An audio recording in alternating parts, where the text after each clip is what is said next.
Estamos exatamente 11 anos depois. 11 anos e alguns meses.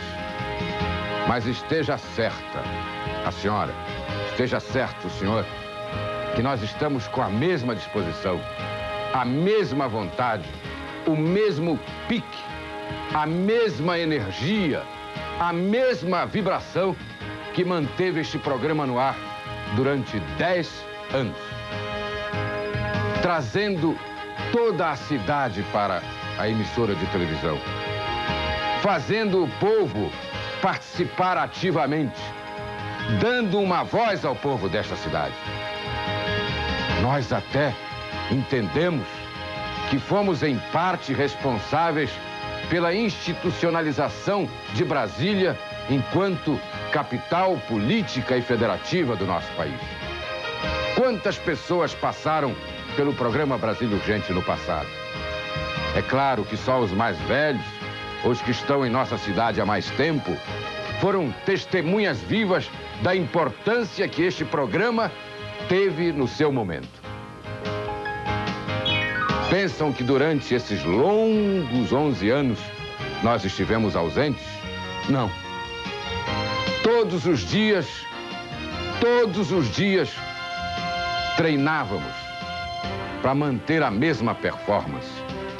Treinávamos até em nossa própria casa, olhando no espelho, sabendo que a perseverança, que a ousadia, que a coragem, que a vontade de voltar e de reviver aquele espaço não iria morrer nunca no coração de cada um de nós. Enfrentamos dificuldades quase intransponíveis. Enfrentamos poderes quase intransponíveis, mas na perseverança, na calma, na paciência, na serenidade, conseguimos voltar para o ar. Gostaríamos muito de homenagear todos os companheiros que fizeram o programa Brasília Urgente no passado. Eu, por exemplo, gostaria de lembrar de uma querida amiga, de uma parceira, que foi descoberta por acaso numa rua de nossa cidade e Deus já a levou. Ela aprendeu tudo o que sabia em televisão no programa Brasília Urgente, há 10 anos atrás, acho até que há 15 anos atrás. Depois foi para o Rio de Janeiro, foi até da equipe de produção de Roberto Carlos. Trabalhou na Rede Bandeirantes, numa época, com Augusto César Vanucci, que também Deus já levou. E há 2 anos, 3 anos atrás, perdemos Bárbara Cerejo. Lembram dela? Que menina vibrante. Vestia a camisa e se entregava para o trabalho que ela desenvolvia em nosso programa naquela época. Olha, gente, nós estamos de volta. A adrenalina circula em nosso sangue com uma violência que quase que embarga a nossa voz. Encontramos na Rede Bandeirantes a emissora com coragem para assumir um espaço que a cidade precisava. Me desculpem os outros programas, me desculpem as outras emissoras, mas Brasília Urgente saiu do ar e deixou uma lacuna, um vazio, que na verdade não foi preenchido. Aqui estamos de volta, 11 anos depois. Há 20 anos atrás iniciávamos o Brasília Urgente, em abril de 77. Estamos em dezembro de 97, retornando com a mesma trajetória do passado. E queremos contar com você de novo, com você que é povo, com você que é parte desta cidade, porque o programa Brasília Urgente é, de fato, a voz do povo. E é você quem vai fazer o nosso programa permanecer no ar. Aos diretores da Rede Bandeirantes, ao Marcelo Meira, nosso diretor-geral, ao Stephanie Celes Araújo, nosso diretor comercial, que, por sinal, é papai desde ontem. 2 vidas estão, uma renascendo, que é o programa Brasília Urgente, e uma nova vida nascendo ontem, que é a já tão querida Yasmin, filha de Stephanie e Karina. São coincidências maravilhosas. Minhas senhoras e meus senhores, é com prazer enorme com uma gratificação profunda e total, que eu quero apresentar à nossa equipe. E iniciando por um companheiro de todas as horas, que durante todos esses 10 anos, 11 anos que o Brasil Urgente esteve fora do ar, nunca perdemos o contato, pelo menos telefônico. Estamos restabelecendo a equipe Coragem de nossa cidade. Com vocês, meu querido companheiro Celso de Marco, o Gordo.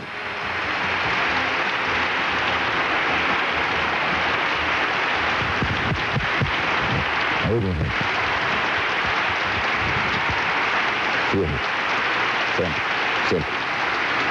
Celso ocupará o seu set. Desculpem se nós, porventura, possamos nos emocionar, mas a gente dá um tranco e prossegue. Primeira imagem do Brasil Urgente, rigorosamente a primeira imagem do Brasil Urgente em abril de 77, foi de uma jovem, uma menina, recém-saída da adolescência. Hoje é uma senhora segura de si. Hoje é uma artista de renome internacional.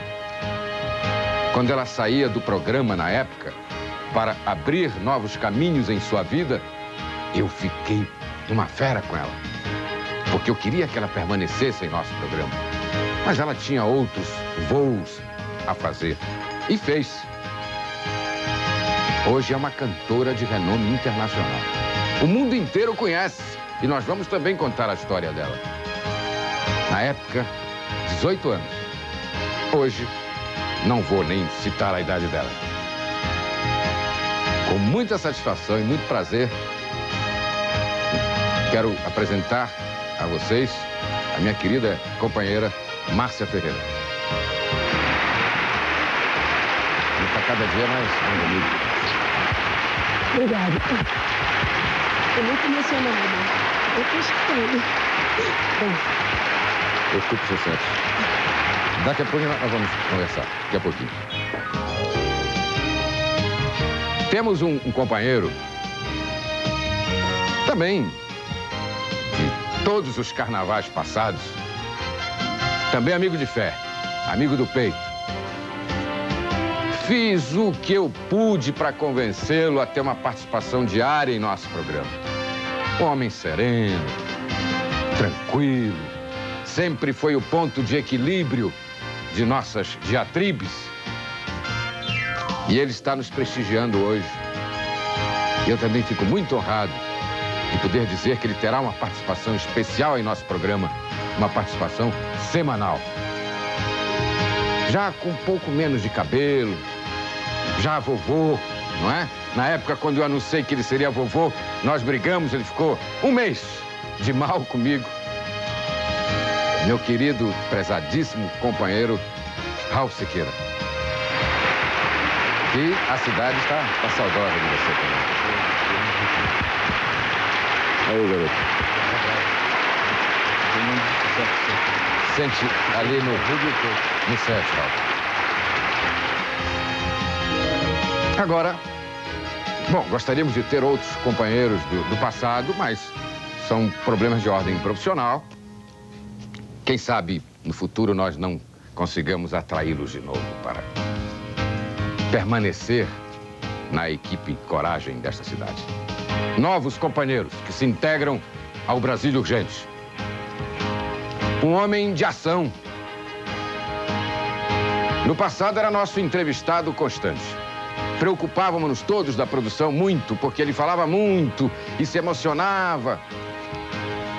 Às vezes tínhamos que conversar com ele. Companheiro, você tem tantos minutos e obedeça o tempo.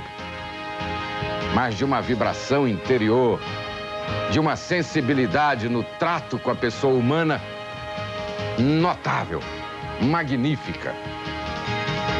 É nosso parceiro hoje nesta nova empreitada, neste renascer, qual fênix que ressurge das cinzas do programa Brasil Urgente. Com muita honra, eu quero apresentar a vocês o companheiro que estará responsável pelo quadro do SOS, aquele que vai tocar na sua sensibilidade, pedindo, apelando para que você se solidarize com as pessoas que aqui estiverem precisando do seu apoio. SOS do Brasília Urgente é meu companheiro Adolfo Lopes, o homem de ação social. Prazer em vê-lo conosco, Adolfo. Obrigado. E agora do outro lado. Obrigado.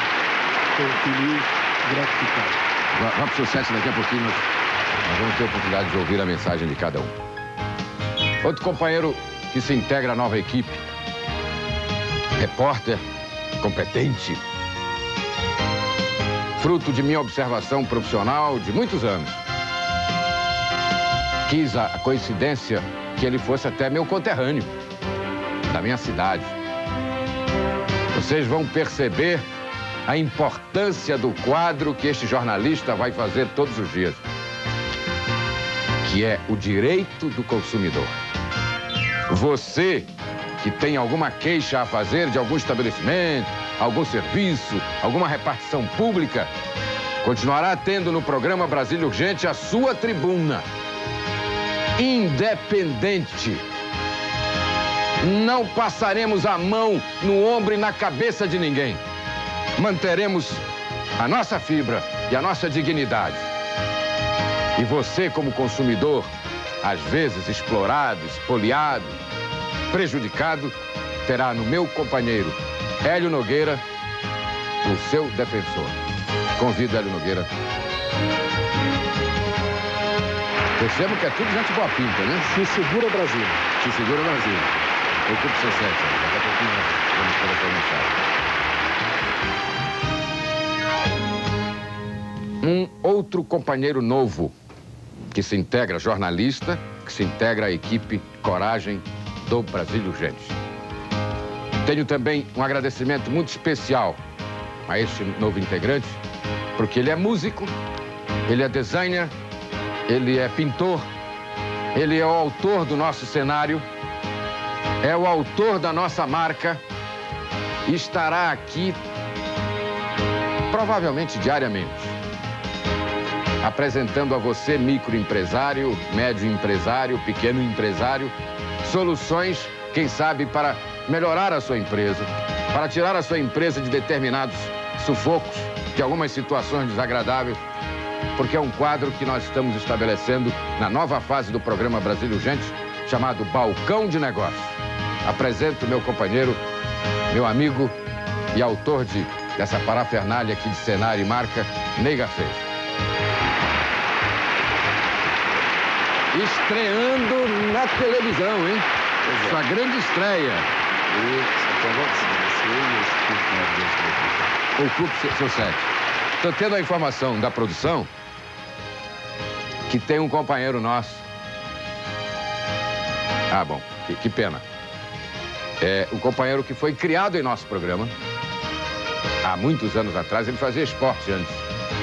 E um dia eu cheguei com ele, meu amigo, acaba de fazer esporte hoje, vá para as ruas da cidade e você, a partir de agora, é o perdigueiro Roberto Cavalcante.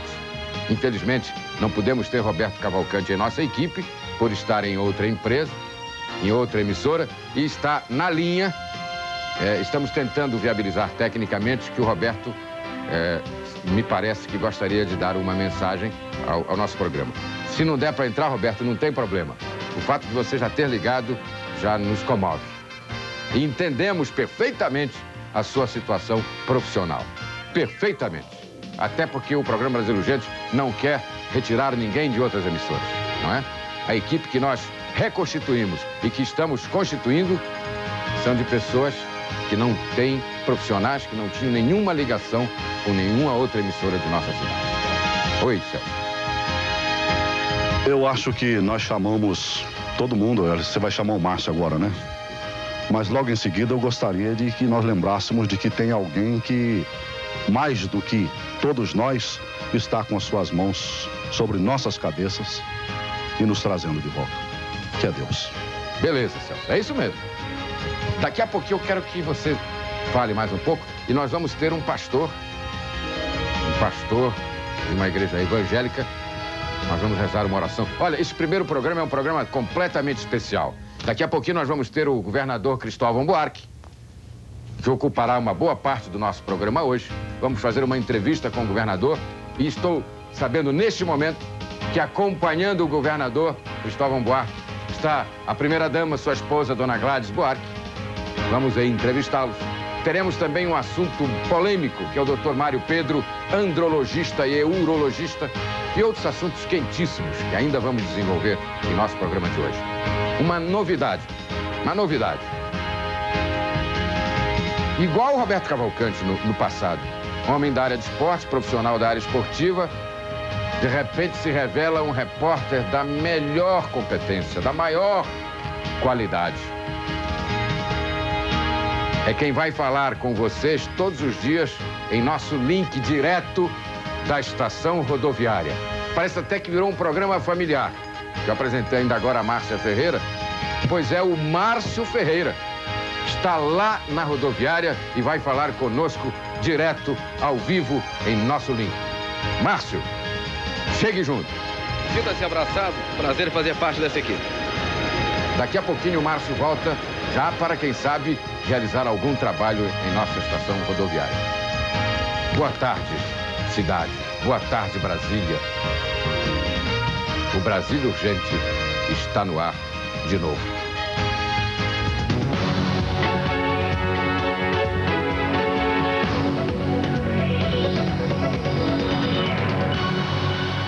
Eu chamo, portanto, o pastor. Aliás, o Celso, eu gostaria até que o Celso chamasse o pastor. Infelizmente é aquela história. Nós estamos recebendo N visitas aqui, né? Perfeito. De pessoas que nos querem bem, que nos amam e que estão felizes com o nosso retorno.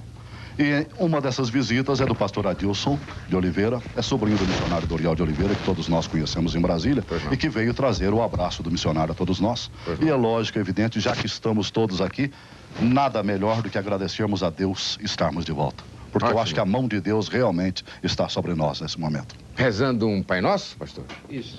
Pronto. Vamos todos nós darmos as mãos, e você em casa também. A palavra de Deus diz no Salmo 1 o seguinte, que bem-aventurado ou feliz é o homem que teme ao Senhor e anda segundo os seus conselhos, segundo as suas escrituras. E diz em Provérbios, o Salomão escrevendo, ele fala o seguinte, que o princípio da sabedoria é o temor ao Senhor. E que vocês tenham esse princípio nesse programa, fazendo aquilo que vocês gostam, sabendo que Deus está no comando de todas as coisas. Senhor Deus, eu quero te louvar e te agradecer pela vida de cada um destes que fazem parte desta equipe, meu Deus. Jesus, cubra-os e proteja-os e dê sabedoria e inteligência, Senhor, e competência para continuar com esse programa, fazendo com que ele cresça em sua audiência. É o que eu quero te pedir para a tua honra e glória. Pai nosso que estás nos céus, santificado seja o teu nome. Venha a nós o teu reino. Seja feita a vossa vontade, assim na terra como nos céus. O pão nosso de cada dia dai-nos hoje, e perdoa as nossas dívidas, assim como nós perdoamos aos nossos devedores. E não nos deixes cair em tentação, e livra-nos do mal, pois teu é o reino, o poder e a glória para sempre. Amém. Amém. Deus abençoe a cada um de vocês, e bem-vindos. Bem-vindos. Obrigado, pastor. Deus abençoe. Fique com o microfone, Celso. E agora, nós vamos aos recados. São os recados agora, né? Voltem a sentar no set. Descontraídamente, tá certo? Amanhã estaremos com o programa já formatado, normalzinho, direitinho. Eu gostaria de ouvir o recado de Celso de Marco. Eu diria que não é nenhum recado. Eu diria que eu estou falando da minha alegria, do meu contentamento. Eu estou mais do que feliz. Eu diria até mesmo que eu estou bem-aventurado neste momento. Retornar 11 anos depois é como realmente renascer das cinzas, qual fênix. E a gente veio com a mesma humildade de sempre, com a mesma força de vontade, com um único objetivo. Aquele que nós sempre tivemos como o nosso pivô de partida realmente, que é o de defender a nossa comunidade. Somos meramente porta-vozes desta comunidade, nada mais. não haverá o nosso sentimento, a não ser que este sentimento nasça da sua necessidade. Porque você, acima de tudo, meu caro telespectador, minha querida telespectadora, vocês são a razão da nossa presença aqui novamente. Que realmente Deus nos abençoe e que possamos prosseguir neste lenitivo. Nosso bombom de coco do passado, do presente e do futuro. Márcia Ferreira, boa tarde. Qual é o seu recado, Márcia? E para quem vai? Bom, boa tarde, Álvaro. Obrigado pelo bombom de coco. Bom, mas o meu recado hoje é especial para as mulheres da nossa cidade. Eu gostaria de dizer a elas que eu vou estar aqui todos os dias e que eu faço questão de estar aqui para defender os seus direitos, para falar com todas elas, de estar aqui, né, trazendo assuntos de interesse de todas. Este é o meu recado. Meu querido amigo Ralph Siqueira, boa tarde. Boa tarde, Álvaro. Boa tarde, amigos. Olha, é um prazer muito grande. Eu não tem como não recordar o Brasília Urgente de antigamente, quando nós chegamos a permanecer no ar 4, 5 horas diariamente, atendendo aos telespectadores, atendendo aos anseios do povo. Queira Deus que possamos voltar àqueles velhos tempos e termos a oportunidade de fazer aquilo que fazíamos antes. Nós exercíamos, me perdoe extrapolar um pouquinho, mas nós exercíamos um papel de uma caixa de ressonância. O programa era onde o público podia utilizar, porque não havia representação política no Distrito Federal. Então nós fazíamos esse papel. E, modéstia à parte, fazíamos bem porque fazíamos sem remuneração pública, com dignidade, porque não precisávamos de dinheiro público para defender o povo. E queira Deus que possamos continuar podendo exercer essa profissão com dignidade e com amor a você, telespectador, que é a razão da nossa existência. Muito obrigado. Só que você não nos falou, Ralph Siqueira, se vai ter uma apresentação diária, semanal, mensal, quinzenal. Gostaríamos de saber. Por enquanto, eu tenho alguns compromissos no Rio de Janeiro. Foi a razão, inclusive, de eu ter deixado a outra emissora, onde eu trabalhava, e há 2 anos estou fora do ar.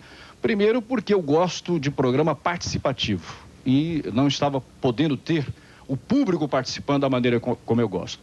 E segundo, por ter uma responsabilidade fora de Brasília.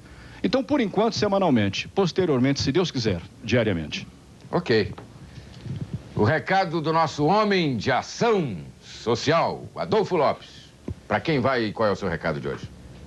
Hoje, por um dever de gratidão, eu devo abraçar efusiva e fortemente Álvaro Costa. Álvaro acreditou em Adolfo Lopes, no universo que ele tem, fantástico, de amigos talentosos na área da comunicação. Estendeu a sua mão, foi me buscar, e aqui estou eu, numa bênção de oportunidade, aliado a esta equipe vitoriosa de todas as épocas do Distrito Federal. Álvaro, que Deus o abençoe, que você seja bafejado sempre por essa auréola de força espiritual e material. E quero também, no mesmo tom, agradecer Marcelo Meira, Stephanie, por ter acreditado, por ter observado e com uma intuição fenomenal, dito, somos parceiros nesta caminhada. Finalmente, a minha família, aos meus amigos, porque por onde vou, são aliados permanentes. Que o Senhor nos abençoe. É o meu recado. Parece que nós vamos ter o mesmo problema do passado, hein, Celso? Com o nosso homem de ação social. Aqui, ó. Pega aqui. Mostra aí. Grato, Adolfo. Bom, sempre vai ter um Cristo, né? Eu acho que o Adolfo Lopes começa sendo o nosso Cristo de hoje. Para quem vai o seu recado, Hélio Nogueira? Bom, hoje eu ia falar sobre a diminuição de incidência na área de trânsito, Álvaro Costa.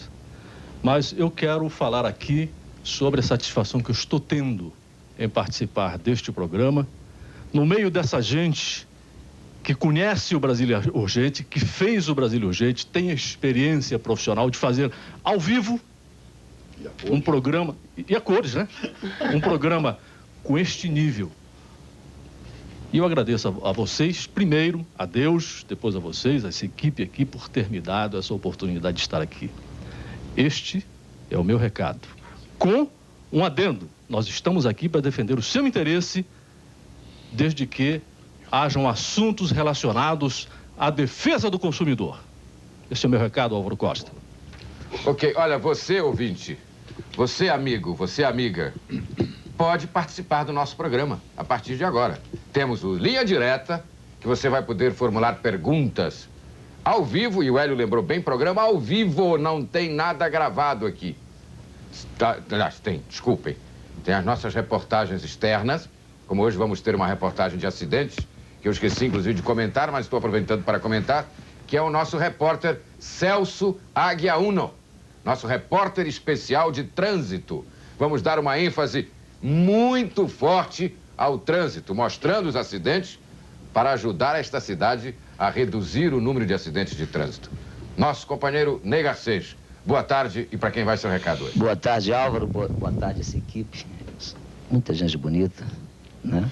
Aqui nosso bombom de mel. É de coco. É de coco. Acho que de mel também. Tá certo. O meu recado, eu vou entrar trabalhando, porque o balcão de negócios tem uma preocupação. Ela é a musa E nós, do programa. a musa do programa. A musa. E o balcão de negócios tem essa preocupação. Então, o meu recado vai hoje para o presidente da Associação dos Hotéis, Restaurantes, Bares e Similares de Brasília. Essa questão da invasão da área pública vai ser tratada aqui com muita seriedade. Este é o meu recado de hoje.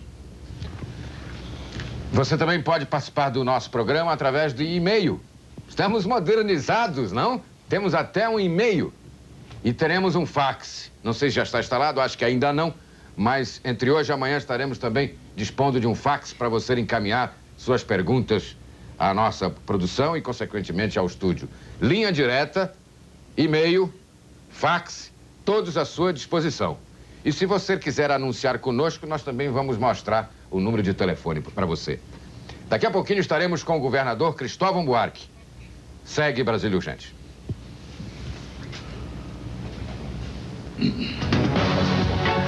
Sai.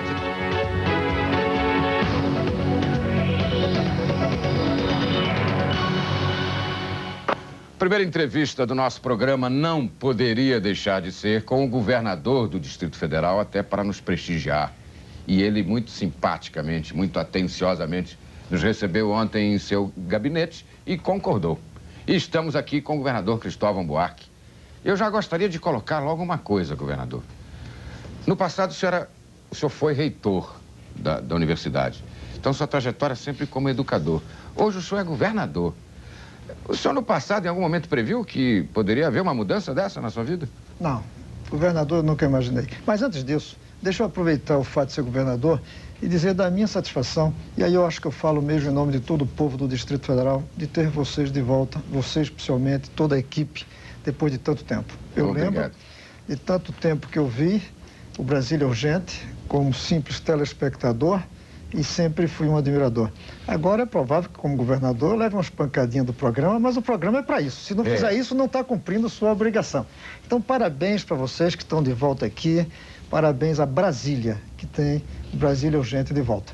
Voltando à sua pergunta, não, eu achei que minha função sempre seria de ser, além de professor, um certo assessor de políticos. Sim. O Paulo Tim, que é meu grande amigo, atual administrador do Lago Sul, uma vez ele até me disse, poxa, Cristóvão, você um dia, quando morrer, vai ter escrito lá naquela pedra, aqui jaz um assessor. Tá certo. E eu sempre trabalhei como assessor de Fernando Lira, com quem eu trabalhei muito. O que fez mudar foi, em primeiro lugar, a grande aventura Tancredo Neves, que eu fui uma das pessoas que lutou por aquilo. E daí veio o governo com Tancredo. O senhor, inclusive, participou da equipe? Participei, Tancredo. eu fui chefe de gabinete de Fernando Lira. O senhor, inclusive, já trabalhou com o atual senador Arruda, que também vai ser seu concorrente. O senador Arruda que trabalhou comigo. Ah, ele que trabalhou com o senhor. Desculpe. Ele foi meu subchefe de gabinete. No Ministério? No Ministério da Justiça. Da Justiça. Na época do Fernando Lira. Eu tinha sido antes já eleito na lista sextupla de reitor. Sim. E aí voltou tudo, eu terminei me elegendo reitor e virei governador. Eu, sinceramente, não era o que eu imaginava para mim. Mas estou contente de ser governador. Agora, o que mudou na sua cabeça, governador? De lá para cá? Hoje, por exemplo. Vou dizer. O senhor é um homem assediado por Mas todo mundo, às vezes até exprimido dentro do seu próprio partido, uma corrente para um lado, outra para o outro. O que mudou na sua cabeça? Essa é uma boa pergunta. O que mudou? Eu acho que mudaram algumas coisas. Primeiro, a cobrança diária nos jornais. Eu era uma pessoa que não... Eu lia jornal sem medo. Hoje eu leio jornal meio assustado. Mas filtrado, então, né? O fato de ser exposto à opinião pública, isso é uma mudança radical. Agora, eu acho que você me lembrou uma coisa boa. Eu acho que o que mudou mesmo é que antes eu escrevia livros. Agora eu escrevo para o Diário Oficial. Todo dia. Todo dia. É uma obrigação E diária. esse é um desafio grande, porque você colocar uma ideia num livro é fácil. Agora, você transformar essa ideia num elemento de ação, de decisão e que se viabilize é difícil. Eu estou dizendo isso porque um dos maiores elogios que eu recebi nesses 3 anos de governo foi de um jornalista, Ricardo Amaral, do Estadão, quando ele disse que tinha um governador que levava para o Diário Oficial aquilo que tinha escrito nos livros. Certo. São essas duas coisas. Deixar de escrever livro, escrever Diário Oficial e ser não apenas mais assediado, isso eu acho que é menos importante, mas ser mais exposto na opinião pública. Não poder andar na rua, muita vontade, não poder sentar no lugar, tomar cerveja. Certo. Você ficar exposto à opinião pública. Mas o senhor faz isso de vez em quando? Final de semana? Faço, escondido ou não? Não, escondido eu não consigo. Faço, mas já não é igual. Faço, eu vou a restaurante, eu vou a bares de vez em quando com amigos, mas não é igual. É porque é sempre, na pior das hipóteses, o pessoal olhando, né? Ele tira um pouco da sua Agora mesmo tranquilidade. eu não tirei nenhum dia de férias nesses 3 anos. Mas vai tirar, claro. Aliás, desde a campanha. Eu agora estava pensando, até por razões familiares, de sair uns dias, mas estava pensando, eu não tenho condições mais de chegar na beira da praia. Não é a moda FHC, não, que tá pegando, né? O presidente nem isso, mas achou que deveria tirar férias também. Eu não vou ficar na beira da praia tomando cerveja sujo de areia, né? Não dá para fazer isso. Como governador, a gente tem que zelar até, porque não sou eu que estou ali. É o povo do Distrito Federal que está exposto através de mim.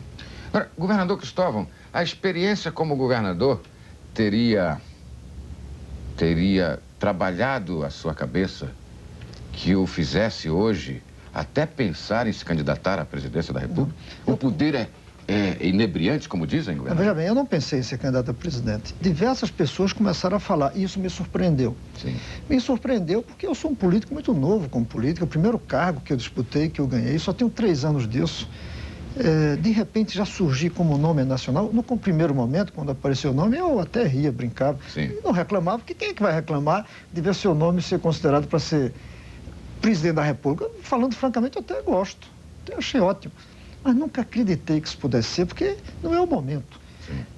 Agora, isso é prova de um certo vazio nacional. Há um vazio de propostas alternativas. E o Distrito Federal hoje é um exemplo de propostas alternativas. Você pega o jornal de hoje, você vai ver lá 2, 3 medidas novas que eu estou tomando que podiam ser aplicadas no Brasil inteiro. De repente, isso começou a chegar em todo canto e as pessoas disseram, por que não é esse governador do Distrito Federal? Mas eu sou militante do Partido dos Trabalhadores e o candidato do Partido dos Trabalhadores é o Lula. E eu estou com o Lula.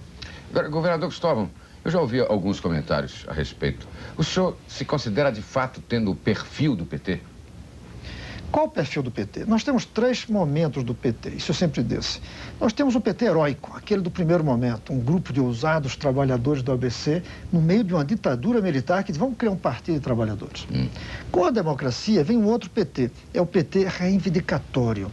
É o PT que junta todas as categorias de trabalhadores do setor moderno e começa a juntar as reivindicações. Eu sou um terceiro PT, que ainda não é o PT, mas que eu espero que venha a ser. É o PT que é propositivo e não reivindicatório e que faz proposta para o Brasil inteiro e não para as categorias profissionais. E eu sempre digo que eu não falo para metalúrgico, professor e médico, eu falo para o povo. Isso é que o PT precisa fazer, é falar para o povo. Eu até uso uma expressão que muita gente do PT não gosta. É preciso que o PT pare de falar para as minorias barulhentas e comece a falar para a maioria silenciosa do povo brasileiro. Este outro PT que está surgindo, eu acho que eu faço, sim, parte do perfil novo. Agora, os outros 2 PT, eu não faço parte, porque o primeiro eu não estava presente no PT. Sim. Meu primeiro partido, depois de adulto mesmo, fora meu tempo de estudante, é o PT. Não fui de outro partido. Mas eu entrei já em 90. Então, eu não fui fundador. E o reivindicatório eu nunca aceitei. Mas já me disseram que o senhor tinha sido do PDT. Não, nunca fui do PDT. Eu votei em Brizola em 89. E continuo dizendo que fiz certo. Perfeito. Eu até digo muitas vezes que eu sou um petista meio brizolista e meio arraizista. O senhor já tinha dito porque isso meu primeiro já tinha feito essa declaração? Não sei se já tinha, não, mas meu primeiro voto na vida foi para Reis, governador de Pernambuco. E meu primeiro voto para presidente foi para Brizola. No segundo turno é que eu votei em Lula. Mas nunca fui do PDT e nunca fui seduzido pelo PDT como partido. Agora, por Brizola, eu continuo tendo uma grande fascínio pela figura dele e não nego, não. Interessante. Olha, nós estamos gravando esse programa. Pode gravar. Olha, daqui a pouquinho nós vamos deslocar, vamos acionar, melhor, o nosso companheiro Márcio Ferreira, lá da rodoviária, que o povo quer fazer umas perguntinhas para o senhor. Ótimo. Mas eu pediria ao Márcio um pouquinho de paciência, porque tem umas 2 ou 3 perguntas que nós gostaríamos de fazer. Depois tem a Márcia que vai entrar, o Celso, o Adolfo, porque aí nós vamos colocar o governador num câmera aberta. Mas tem mais umas 2 ou 3 que eu gostaria de fazer. Paciência um pouquinho, tá, Márcio? Já vamos chamar você. O senhor fuma? Não. Bebe? Bebo meu whiskyzinho, cervejinha de vez em quando bebo. Socialmente. Eu bebo meu whiskyzinho sem dúvida alguma. Minha pinguinha quando eu vou comer uma feijoada, bebo e gosto disso. Agora, eu nunca, mesmo quando jovem, nunca passei de um... Daquele limite, Daquele né? limite, nunca. E piada? O senhor conta piada, governador? Eu gostaria de ser até mais capaz de contar, mas conto piada e gosto muito de ouvir piada. Mas conto piada, sim. O senhor lembra alguma agora que o senhor pudesse contar? Se eu lembrasse, eu ficaria tímido pra... Mas eu vou até lhe pedir que o senhor pense. Quem sabe porque nós queremos mostrar também o lado humano do governador Cristóvão. Todo mundo fica perguntando para ele, PT, presidência, não sei o que. A gente quer mostrar eu dizer uma Cristóvão Buarque. Aliás, deixa eu dizer uma coisa. Eu sempre digo que eu quero terminar o governo com 4 famas. 4. Primeiro, de honesto. Eu acho isso fundamental. Tem a ver com a minha formação. Segundo, de sério. Um cara que não fica aí fazendo demagogia. Agora, terceiro, de competente. Porque honesto, sem competência ou sem seriedade, não adianta. Mas tem uma 4ª coisa que eu quero terminar o meu governo. É com imenso... Mas um instantezinho. Por quê? Você não quer que eu diga a 4ª coisa, não? Eu peço que o senhor guarde essa 4ª coisa. Tá certo. Porque deve ser uma coisa importante. É importante. Nós vamos ao intervalo comercial e voltamos daqui a pouquinho. Segue Brasília Urgente.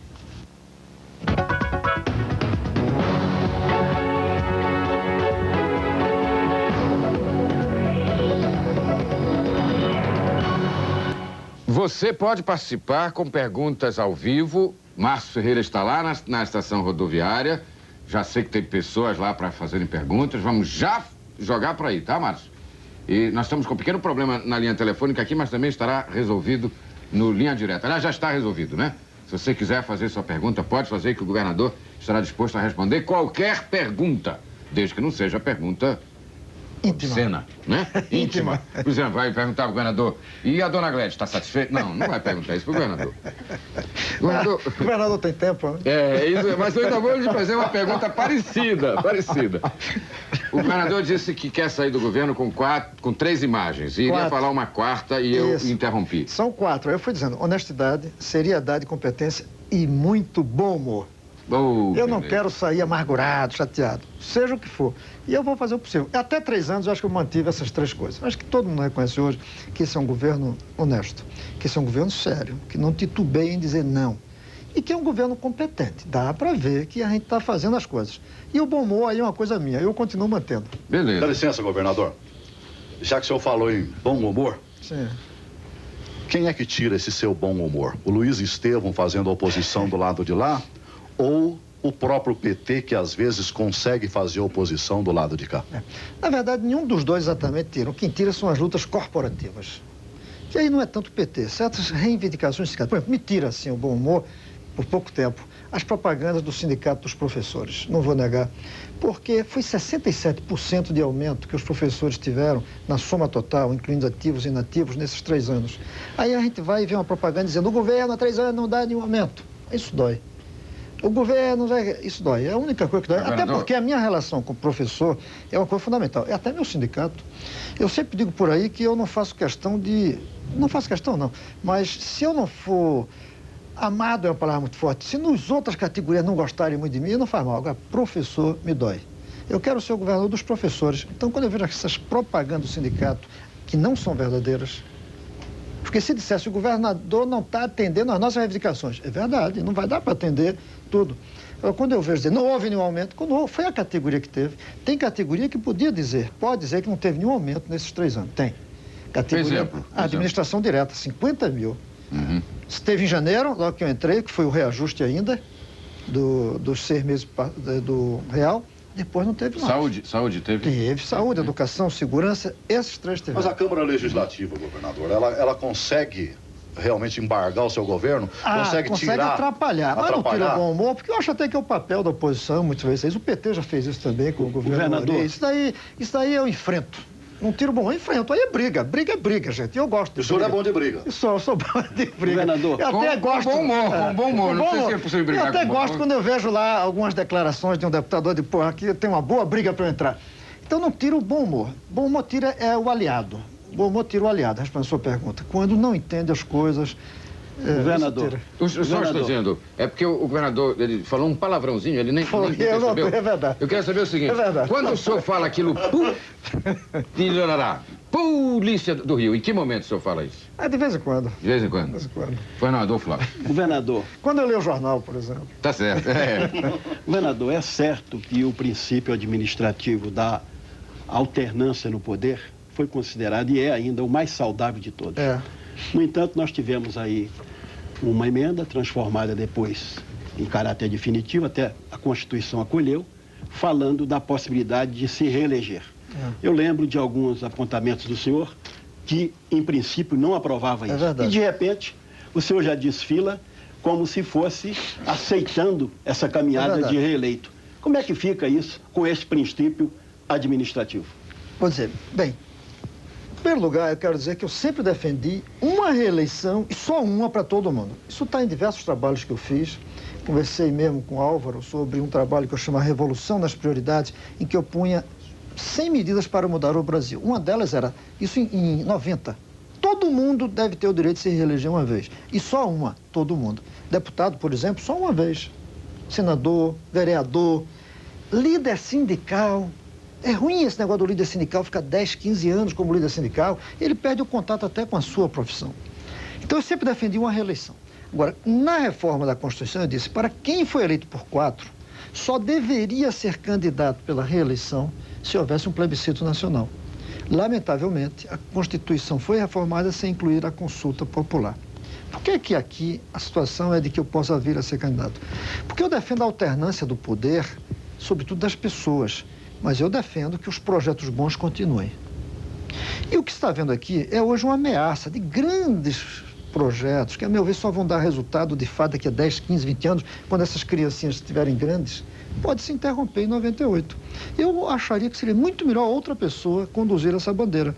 O meu partido e a Frente Brasília Popular começou a pressionar dizendo que não tem outro nesse momento. E eu aí disse, eu até aceito ser candidato outra vez. Não é o ideal e não gostaria, não é uma coisa que eu esteja atrás nem procurando. Mas eu tinha duas condições. Uma, que o PT fizesse uma consulta das suas bases, já que não houve o plebiscito. Já houve essa consulta? Já houve. E a segunda é que eu não seja o candidato natural, já obrigatório. Porque a lei permite, não obriga. Correto. Então, que haja uma prévia dentro do PT. O senhor não acha que dificulta? O Hélio Nogueira gostaria de fazer uma pergunta. E em seguida, nós vamos direto à estação rodoviária, que o Márcio Ferreira... Aliás, desculpa, Hélio. Nós vamos para a estação rodoviária. Márcio Ferreira tem pessoas lá que gostariam de encaminhar perguntas ao governador Cristóvão Buarque. É com você, Márcio. Bom, é lógico, e aqui é a voz do povo. A voz do povo está, a partir de hoje, na rodoviária do Plano Piloto. E o governador estava falando de aumento. Tem muita gente que não recebeu aumento, não. Estou aqui com o senhor Wilson de Oliveira. Ele mora em Samambaia, funcionário do Agarram. Parece que agora em dezembro, governador, quando a coisa aperta, né? Cortaram muita coisa por lá. Qual é a sua pergunta para o governador Wilson? Só queria saber se o nosso governador, se nesse ano vai ter aumento salarial para os funcionários públicos e os tickets de refeição e nossa cesta de Natal, né? Nós estamos aguardando. Se nós tínhamos nossa cesta de Natal... Não tem cesta de Natal esse ano, já deve não estar dando cesta de Natal. Até agora nós não sabemos de nada. Então é isso que nós queríamos saber, né? Então, nós estamos surdos sobre essa história. Queremos saber sobre a cesta de Natal e somente os tickets de refeição, né? Até agora não sabemos nada. Márcio. Ele vai responder já não. Agora o governador responde. Antes de mais nada, eu queria mandar um abraço para o governador e agradecer que na última oportunidade que tivemos contato, o governador me ensinou a pronunciar a seleção chinesa que esteve aqui na inauguração do sistema de iluminação do estádio Luiz José Guimarães em Planaltina e não tive oportunidade. Muito obrigado também, viu, governador? Não foi a seleção, não. Eu ensinei ele como é que se diz bom dia, ni hao. Ni hao. Márcio Ferreira andou pela China ou não? Estavam juntos na China não, né, Márcio Ferreira? Mas eu fui com um grupo de empresários de Brasília, nossos. Veja bem, faltando 4 dias para terminar o governo anterior, o governador Roriz sancionou uma lei criando o Vale Alimentação para a área de educação e saúde. Não tinha antes. Durante 30 anos não teve. Eu cheguei a assumir com uma lei criada sem ter esse dinheiro no orçamento. Mesmo assim, eu banquei durante um ano inteiro o vale alimentação dessas 3 categorias. Mas eu disse para eles, olha, isso só é possível manter se o governo federal repassar recursos. Cheguei a negociar com o governo federal, entrou no orçamento de 96 e foi vetado. O presidente vetou dinheiro para o vale alimentação. E eu tive que parar. Fui eu que criei. A fama é que fui eu que tirei. Isso acontece. Agora eu quero dizer ao companheiro do HRT, do Agarran, de que ele teve, sim. Ele compare o contra-cheque dele, eu não digo nem de 94, o de janeiro de 95 com o de hoje. O que não teve foi agora, não teve nenhum em 97. Mas quem teve? Quem teve reajuste com essa estabilidade monetária? No São Paulo, o que estão lutando é para não perder o emprego. Aqui eu não demiti ninguém da área da educação, da área de saúde, da área de segurança. Eu não fiz demissão de servidor. E a pressão é grande. Agora, ele não se mobilizou para aumentar o IPTU, quando eu propus aumentar o IPTU, que era a maneira de ter dinheiro para dar um aumento a ele. Ele não se mobiliza na hora que a gente precisa. Agora vem reclamar. E quanto à cesta, olha, eu não lembro de que tinha cesta antes, não. Lembro, não. Agora, meu governo tem que dar cesta e está dando a todas as crianças pobres para que elas recebam comida e brinquedo pedagógico. A gente tem que cuidar disso.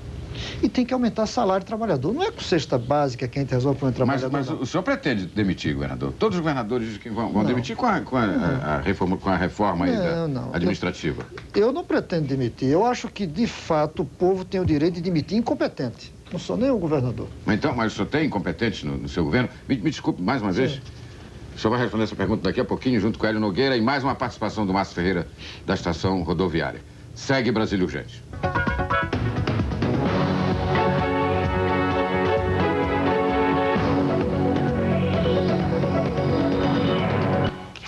A pergunta ficou, governador, reconheça que o senhor tem incompetentes no seu governo. Reconheça, ou não? O que eu chamo de incompetência no governo não é não saber fazer, é não fazer. E, por exemplo, de vez em quando chega a reclamação de que professor falta. Para mim, faltar é uma incompetência, por melhor que seja o professor. Médico que não acerta, que erra, que não trata bem. E isso o povo tem que ter direito de pedir admissão. Eu sou a favor da estabilidade do servidor em relação ao governador, prefeito ou presidente. Presidente, governador, prefeito não deve ter direito de demitir quem ele quer, porque aí quebra o serviço público. Agora, o povo tem que ter direito. Aí a pessoa diz, como? Vamos descobrir uma maneira, é fácil. Basta ter a cada 1, 2, 3 anos um concurso para ver se a pessoa continua ou não. Do jeito que tem concurso para ver se entra no serviço público, vamos fazer uma avaliação para ver se continua, ouvindo a voz do povo, como vocês fazem aqui. Então, isso eu sou favorável, sim, que o povo tenha papel em pedir a admissão de quem não trabalha direito. Aliás, devia ter o direito até de pedir num grande plebiscito do próprio governador, prefeito, presidente, todo mundo, desde que bem organizadozinho na Constituição. Eu fui dar essa ideia para o governador Zé Aparecido, no passado, que eu criei uma frase, e vou começar a contar a história, porque o Brasil saiu do ar. Eu criei uma frase assim, as 3 piores coisas que poderiam ter acontecido para Brasília aconteceram. Foi Tancredo ter morrido, Sarney assumido e esse tal de Zé Aparecido. Eu fui falar para ele uma vez isso, não essa frase, mas de que o governador deveria ser plebiscitado de vez em quando. Ele quase que me batia. O senhor está querendo me caçar de novo? Isso é uma molecagem, não sei o quê. Bom, afinal de contas, o Brasil saiu do ar por causa dessa frase. E essas historinhas que nós vamos contar. Ainda bem que Cristóvão é difícil de rimar, né? Tá certo. Olha que a gente acaba encontrando uma rima. Nós temos uma linha direta de Taguatinga, o nosso amigo Martins. Pode fazer a pergunta, Martins. Em primeiro lugar, eu quero parabenizar a volta do programa. Obrigado. Que nos agrada muito. Pergunte logo. E, em segundo lugar, perguntar ao senhor governador o que é que justifica uma convocação da Assembleia Legislativa diante de tantos problemas econômicos que nós estamos diante deles. Obrigado, se eu puder ouvir a resposta. Claro. Vai ouvir. Exatamente esses problemas. Por exemplo, o Distrito Federal tem um problema sério de caixa para o futuro, embora quem lembra de um ano atrás vê a diferença. Um ano atrás a gente estava pagando 13º de 87% dos servidores. Faltou pagar de 13%. Tem gente que acha que faltou de 100%. Aliás, eu vi um taxista dizendo que eu estava pagando agora o 13º do ano passado. Não, esse ano nem está terminando. Vou antecipar o pagamento para o dia 20 dos servidores, para pagar o 13º junto com o salário. Vamos terminar com dinheiro em caixa. É uma diferença grande, mas mesmo assim, para o próximo ano, a gente pode ter dificuldades. E uma porção de leis que eu preciso aprovar para reduzir gastos, não deu tempo de aprovar. Não culpa só da Câmara. O próprio governo, sobretudo, nós demoramos um pouco a elaborar isso. Não deu tempo de analisar durante o período normal. Eu convoquei por isso.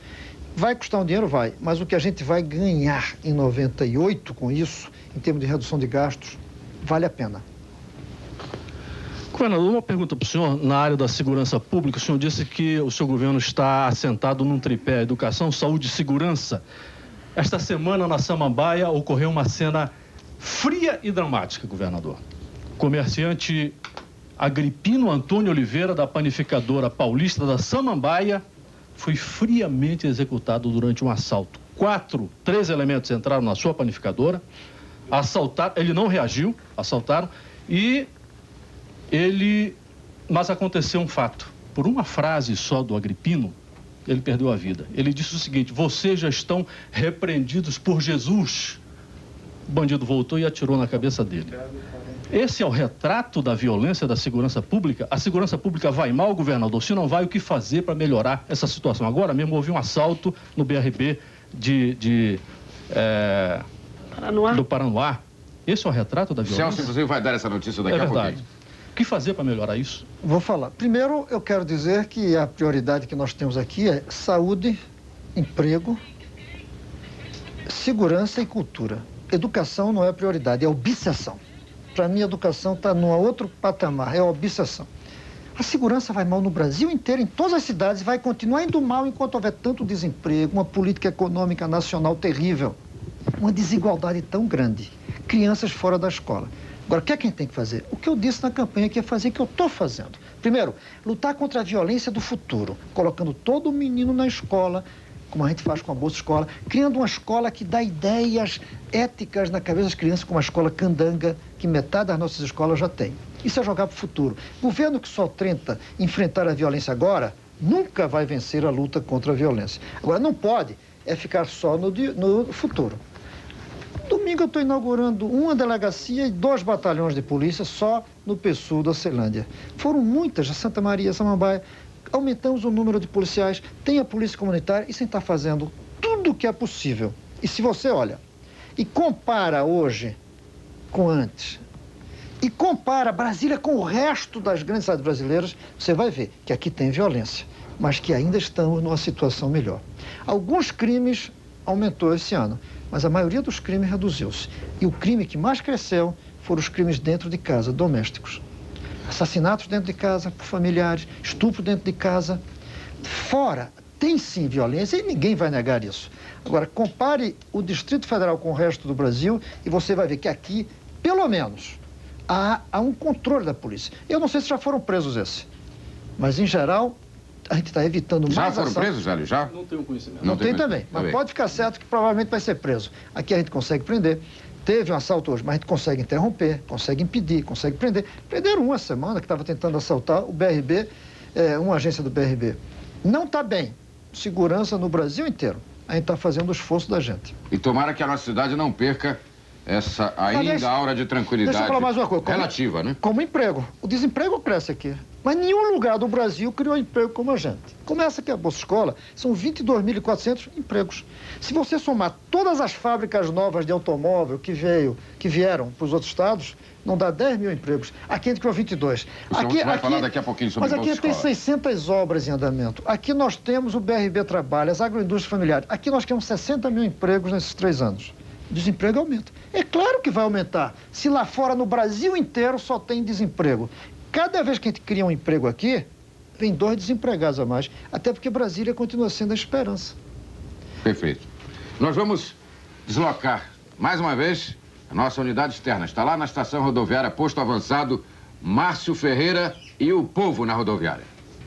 O povo está preocupado, governador, porque já começa a surgir boato de que em 1998 o bicho vai pegar mais uma vez pro lado do povo. Já não tem cesta de Natal esse ano. Nós tivemos a reclamação. Agora, a dona Marta, que mora em Santa Maria, está muito preocupada, já em 98, com a merenda escolar. Parece que já está vazando informação de que, pela falta de verba, os alunos vão ficar sem merenda. Essa é a sua preocupação, Marta? Eu li no jornal que o Fernando Henrique, ele não vai cortar 30% da verba da merenda, né, o ano que vem. Eu gostaria de saber se o GDF também vai cortar essa verba, essa porcentagem de verba para a merenda escolar. O ano político é um ano também de cortes, governador? O governador Cristóvão Buarque vai responder esta pergunta daqui a pouquinho, mas eu já queria anunciar que está presente em nosso estúdio Dona Gladys, é a esposa do governador, portanto, a primeira-dama. A senhora gosta de chamar primeira-dama, de ser chamada primeira-dama? Não, meu nome mesmo é Gladys. Gladys, tá bem. É porque é um costume, primeira-dama. E está a Márcia Ferreira também, que vai fazer algumas perguntas. Então, estamos com o casal, o governador e sua esposa, em nosso programa, e você poderá também endereçar a sua pergunta. Segue Brasília Urgente.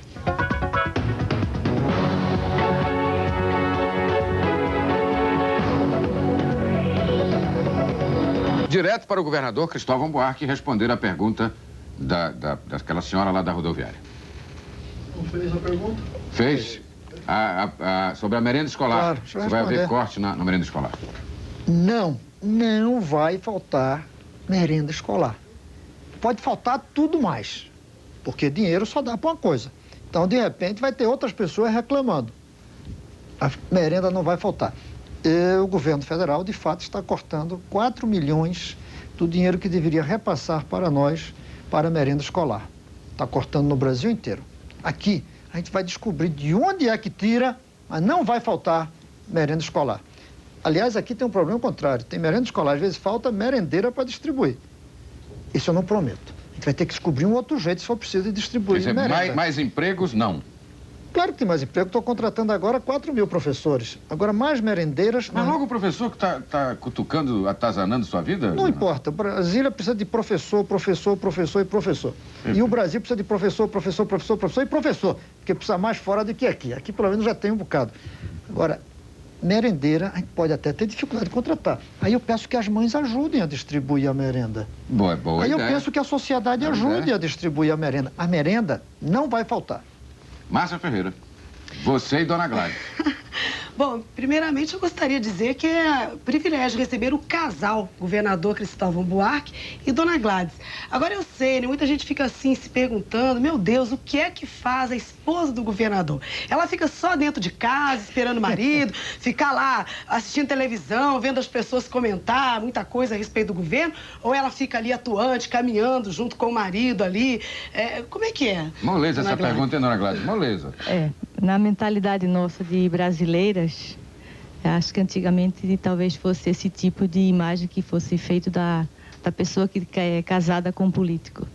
Mas eu quero dizer que eu presido uma ONG e trabalho e fazendo cursos profissionalizantes com meninos de rua, com terceira idade, parcerias com alguns projetos do governo, como nós estamos em parceria agora no momento com Saúde em Casa, parcerias também com a Secretaria do Trabalho, com esses cursos profissionalizantes. Em suma, nós estamos trabalhando, nós mulheres, chegamos até um patamar que ainda não é aquilo que nós queremos, mas é de fato aquilo que a gente vê que foi um sucesso, mas ainda tem que caminhar muito. E eu tenho me dedicado, gostado, até chego até a brincar em casa que, pelo fato de estar tão coroa já, eu acreditava que não fosse nem possível, nem tivesse a capacidade de desempenhar o tipo de trabalho que eu tenho feito. Tenho gostado, não só tenho feito a minha agenda e o meu trabalho, como também acompanho o Cristóvão. E é uma coisa, agora mesmo estou aqui, vibrando, gostando. A senhora dá umas cutucadas, uns puxões nele, assim? Às vezes, quando está falando muito, dá umas puxadinhas no palito? Bom, eu acho que eu sou muito crítica. É verdade. E pelo fato de a gente estar junto há 27 anos, mais 5 de namoro, a gente já se conhece muito, a gente já tem muito pé no chão, muito caminho andado. e pretendemos andar muito mais aqui na frente. Olha, eu gostaria de fazer mais uma perguntinha, não, né? O senhor agora não fala nada. Eu queria fazer um comentário sobre a Gladys. Nós mulheres. O senhor fala eu acho que um dos grandes... É o governador, né? Tá certo, tá bom. Eu acho que uma das maiores revelações desse governo foi a Gladys. Até antes de eu ser governo, se tivesse 3 pessoas juntas, ela não falava de timidez. Agora, fala na televisão, vai para o canto. A gente chegou às 2h30 da manhã de um programa de televisão. De manhã cedo já estava ela na CBN falando beleza, aí. Beleza. E agora está aqui. Eu acho que realmente é uma das revelações desse governo. Às vezes até sou eu que reclamo. A gente chega em casa, ela vem falar de governo, sou eu que reclamo. Não se surpreendam se sair candidato, hein? Não, eu quero saber candidato, se com todo esse movimento, se sobra tempo para curtir a casa, o marido, um carinho, alguma coisa, que realmente é muito trabalho, né? Saber, dona Queria saber se sobra tempo, como um tempinho. Como é que tá a frequência do governador com essa? Olha, Álvaro Costa. Ela quer saber. E não mas não precisa responder. Não precisa responder. Não, ela vai responder a minha pergunta, tá né? Bem. Se sobra tempo, não sei se ela gosta de cuidar de plantas, se sobra tempo para fazer alguma coisa assim, porque eu sei que o trabalho é intenso, né? Olha, o trabalho tem sido intenso, tem sido maravilhoso. Quanto ao lado casa, eu acho que a casa é muito maior do que eu havia imaginado. É uma casa que é um trabalho social que eu estou enfrentando. Quanto ao lado casa particular, eu, Cristóvão e as 2 filhas, isso aí elas entendem que elas cresceram e agora a casa nossa e os filhos nossos são Brasília. Então, é um trabalho social que eu tenho me dedicado 24 horas e minhas filhas estão crescidas, estão independentes e entendem muito bem esse tipo de trabalho que nós estamos fazendo. Mas moram com vocês? Uma mora, a outra preferiu fazer um vestibular fora, ficou fora, mas está aqui conosco no momento. Mas elas são garotas excelentes, são politizadas, porque não poderia deixar de ser. E são envolvidas também em trabalhos. Mais alguma pergunta, Márcia? Não, por enquanto só. Tá bem. Eu queria fazer uma pergunta indiscreta. Me desculpe, viu, governador? Só responde se quiser, né? Sim, claro. A senhora usa lente? Eu sou míope e uso lente. Há muitos anos. Mas é lente colorida, governador? Não. Ou essa é a cor natural? Essa é lente nordestina mesmo. O olho é de lente nordestina. Não, eu perguntei porque o seu olho está bem brilhante. E como eu também sou míope, né? Vai ver que a sua miopia deve ser menor do que a minha. A minha extrapolou. Não, a minha é bem alta. A minha são alta. 10 graus. Não, a minha é metade, 5,5. Mas é para poder... Desculpe, viu, governador? Não vai conversar baixinho comigo lá fora. Elogiar os belíssimos olhos de sua esposa. A cor dos olhos. Exagerado, muito exagerado. É porque a senhora falou coroa. Que é isso, dona Gladys? A senhora está inteira, governador. Está inteirona. Né? Eu gostaria de... O senhor tem ciúme dela? O senhor tem ciúme? Confesso pra gente. Ciúme de jornal, não. A gente tem uma relação que não precisa disso. A senhora tem ciúme dele? A senhora tem ciúme dele? Eu não tenho ciúme, eu sou cuidadosa. Como é que é agora? Como é que é ser cuidadosa? Como é que é? Diga, conte pra gente. Não sei o que é ser cuidadosa. Eu tô trabalhando, ele trabalha, um trabalho intenso, mas eu não... Olha, Dragante, eu sou cuidadosa. Não controlar não chega né? a isso, não. Porque eu acho que isso é impossível, qualquer pessoa. Mas como mulher, eu sou cuidadosa. Beleza. Qual é a comidinha especial que ela faz pro senhor? Ou nunca fez nada? Nada? Pronto, mas eu sou capaz de cozinhar melhor. É mesmo, né? Qual é o prato que o senhor gosta? Fundo, eu sou nordestino, eu gosto de tudo. Eu nunca encontrei um prato que eu não gostasse, salvo o quiabo. Tirando o quiabo, eu nunca encontrei uma comida que eu não gostasse. Desde restaurante muito fino até a comida mais simples que, se quiser. Eu gosto de muita comida. Ultimamente eu andei me controlando porque tá ficando gordo. Mas eu gosto de tudo. Eu tinha tantas perguntas pra fazer. Só não tem um tempinho de fazer uma ginástica de vez em quando, assim? Olha, até, mesmo quando eu era reitor, eu era um bom corredor. Eu cheguei a correr meias maratonas, eu corria 10 quilômetros, 3, 4 vezes por semana. Só que agora eu não consigo ter tempo. Águas Claras, por exemplo, tem uma piscina. Eu nunca fui à piscina de Águas Claras. Imagina. Eu ouvi dizer que tem uma sauna, eu não sei onde é. Nossa. Não sei onde é. Qualquer hora dessa nós vamos lá para Eu pego um helicóptero às vezes, passo por cima, eu vejo, tem um campo de tênis. Mas isso eu não sei jogar mesmo, seria até ridículo eu tentar jogar. Eu não sei jogar. Tem um campo de futebol que muita gente joga. Não, eu não tenho tido tempo de nenhum exercício. E isso sim, eu sinto falta. Quando o senhor vai para o exterior, o senhor aproveita e faz uma fezinha em algum cassino, não? Não, eu detesto jogar. Eu não consigo jogar, até porque eu sei que eu sou um azarado em jogo. Sim. Então eu não jogo. Eu digo uma coisa que eu não acredito. Eu nunca joguei na Sena nem na Loto. Devo ser um dos poucos brasileiros. 2. Agora ela joga, de vez em quando ela joga aí. Eu jogava quando eu estava A mulher é mais previdente. No meu trabalho eu jogava. Olha, infelizmente o nosso tempo esgotou. nós até queremos renovar aqui um convite para que o governador Cristóvão e Dona Gladys voltem ao nosso programa. Muitas perguntas deixaram de ser respondidas, mas eu gostaria de ter dado este enfoque que foi dado, mas queremos deixar com o senhor esse momento final. E o senhor me prometeu que iria anunciar 2 medidas inéditas. O senhor disse que ia me dar um furo, quer dizer, ia me proporcionar um furo, e eu queria aproveitar esses momentos finais para que o governador Cristóvão, então, contasse para a gente qual é este furo.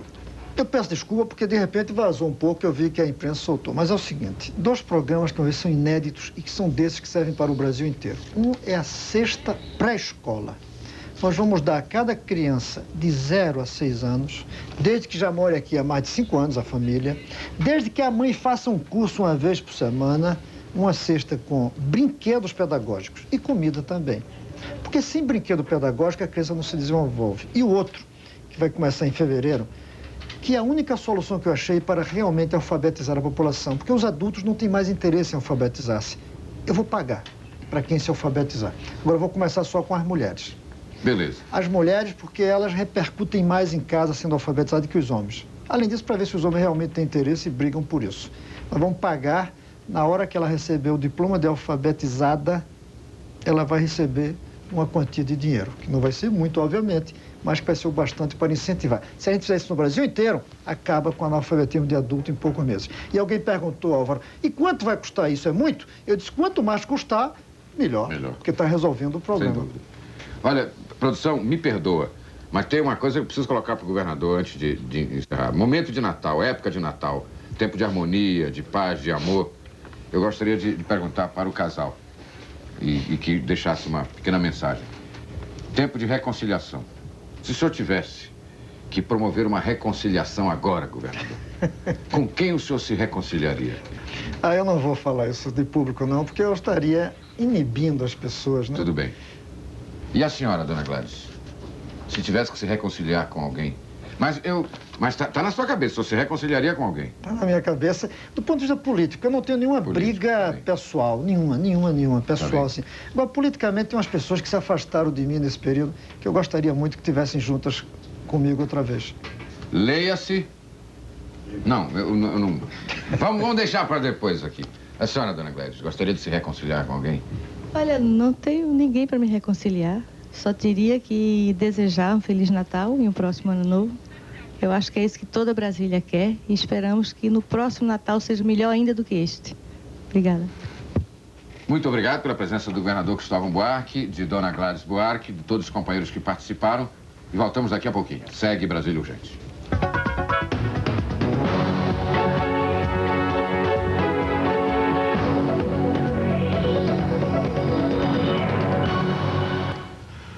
Felizmente, e até para, como diz o outro, dar força pra gente, os nossos telefones não estão parando de tocar devido à presença do governador do Distrito Federal em nosso primeiro Brasília Urgente aqui na Band.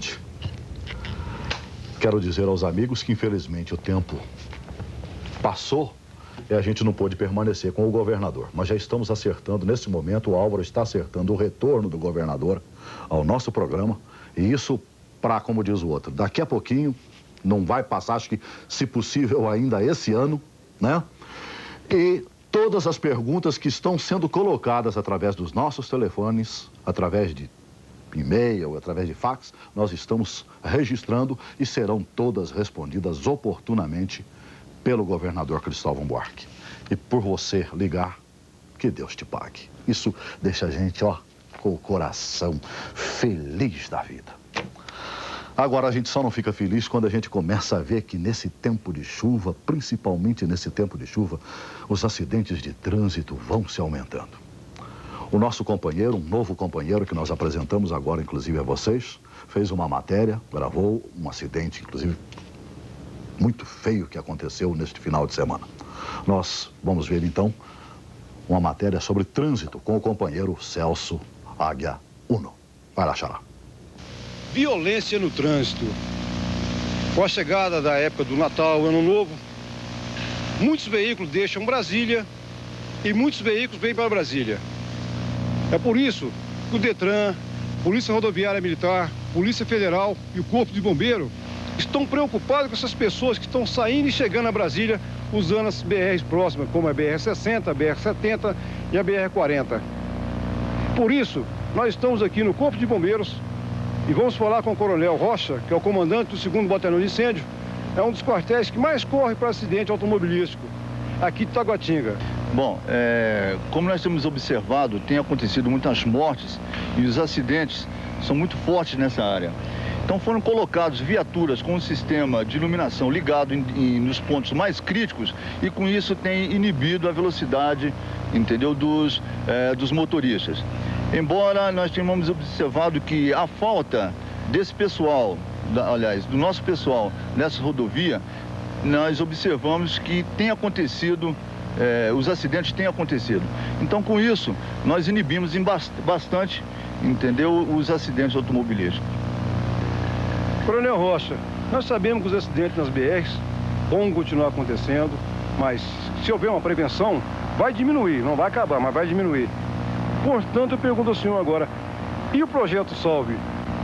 Bom, no Projeto Salve, nós colocamos postos, aliás, foi colocado postos avançados, como na BR-20, BR-40 e 60, e que tem atendido, tem realizado pronto atendimento aos acidentes automobilísticos naqueles locais.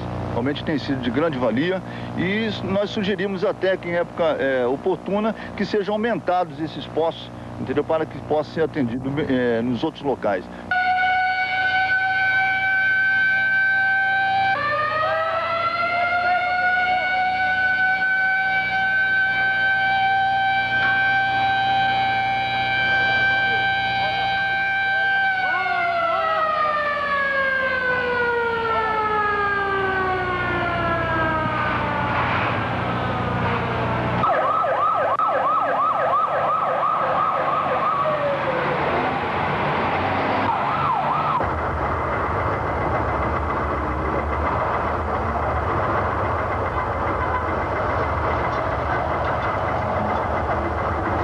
Nós estamos mostrando aí imagens de um acidente ocorrido em Taguatinga Centro, envolvendo um carro e uma moto.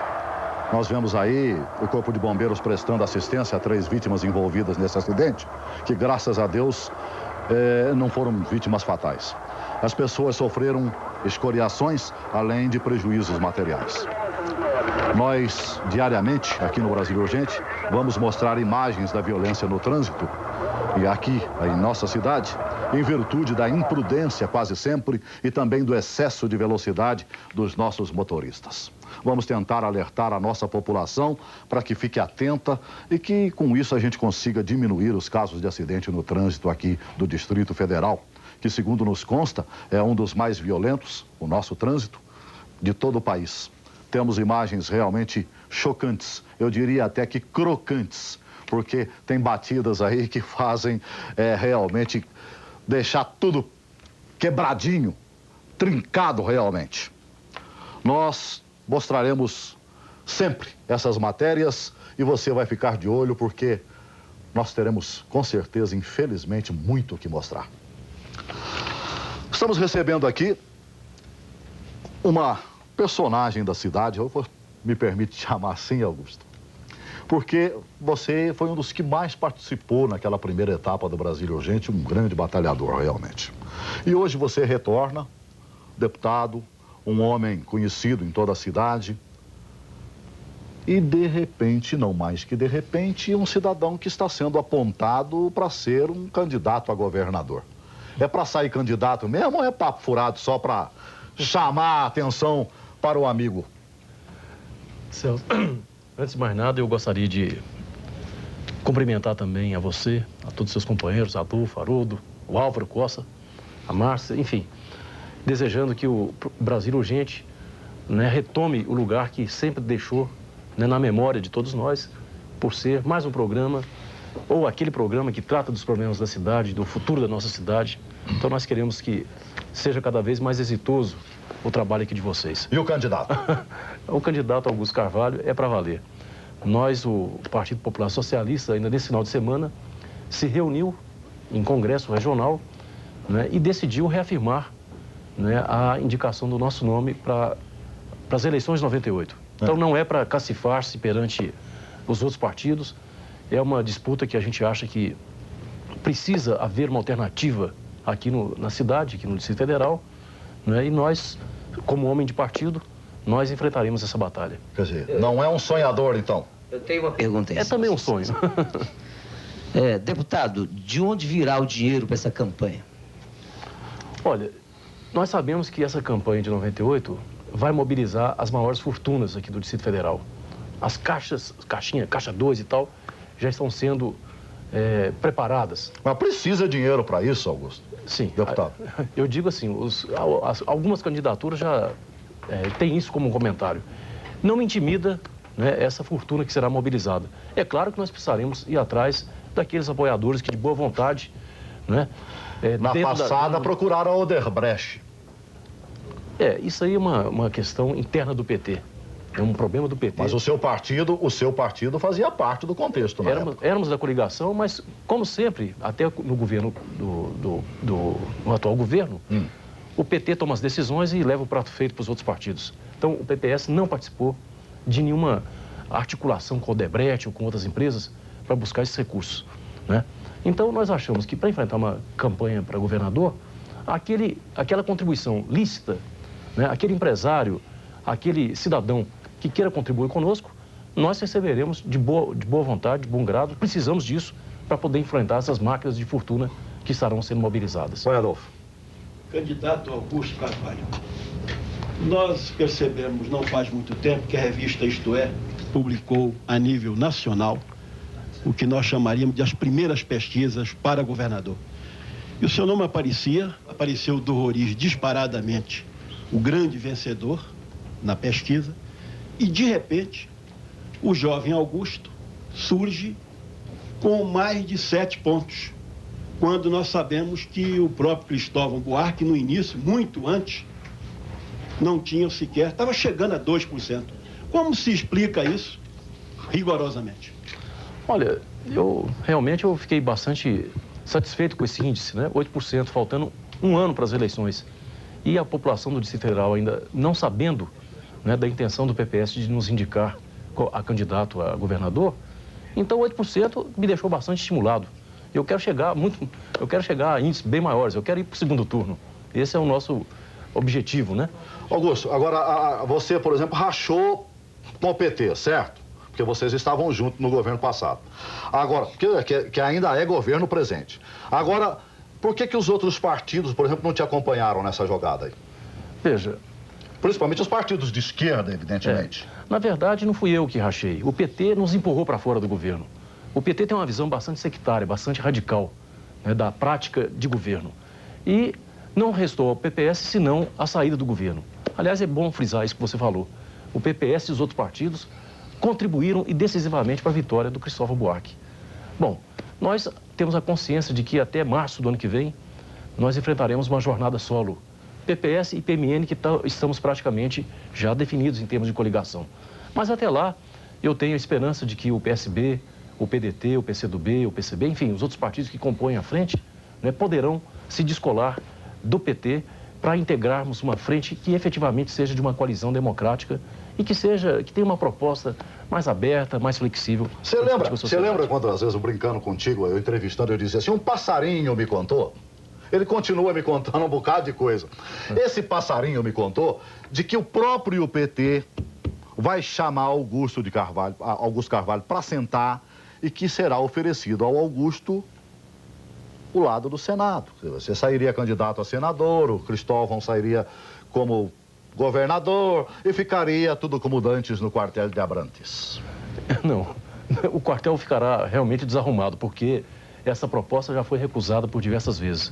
Conversando com o próprio governador Cristóvão Buarque, eu falei para ele, Cristóvão, nós não estaremos juntos no primeiro turno. No segundo, certamente nos uniremos, eu ou você, quem de nós passarmos para o segundo turno, um estará apoiando o outro contra o candidato adversário, o candidato do lado oposto. Então, não é jogo, não tem articulação, né? Essa discussão foi feita, o PT não quis definir isso, não quis fazer essa coligação e agora vai pagar o preço, né, por essa divisão que eles provocaram. Sei não, rapaz, tá me cheirando um negócio. Você continua conversando com os homens do mesmo jeito, meu irmão. Já acertaram, inclusive, o segundo turno. Não tá aí realmente pro Augusto aparecer um bocadinho mais e sair senador da República, não? Responde não. Nós vamos a um breve intervalo comercial e voltamos em seguidinho. Segue Brasília Urgente.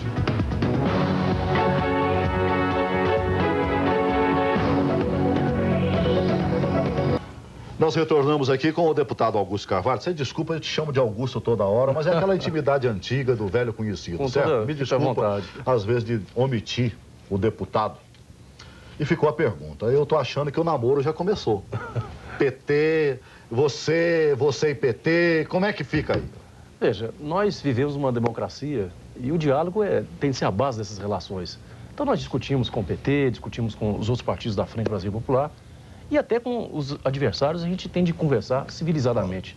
Então, a discussão, essa proposta, essa discussão até sobre o segundo turno a que você se referiu, na verdade é uma articulação, uma posição que o PPS, nosso partido, sempre teve, né? No primeiro turno se manifesta o voto de consciência, o voto da preferência do cidadão. No segundo turno, existe exatamente 2 turnos para isso. No segundo turno, os programas convergentes se unificam para poder a sociedade ter o confronto final.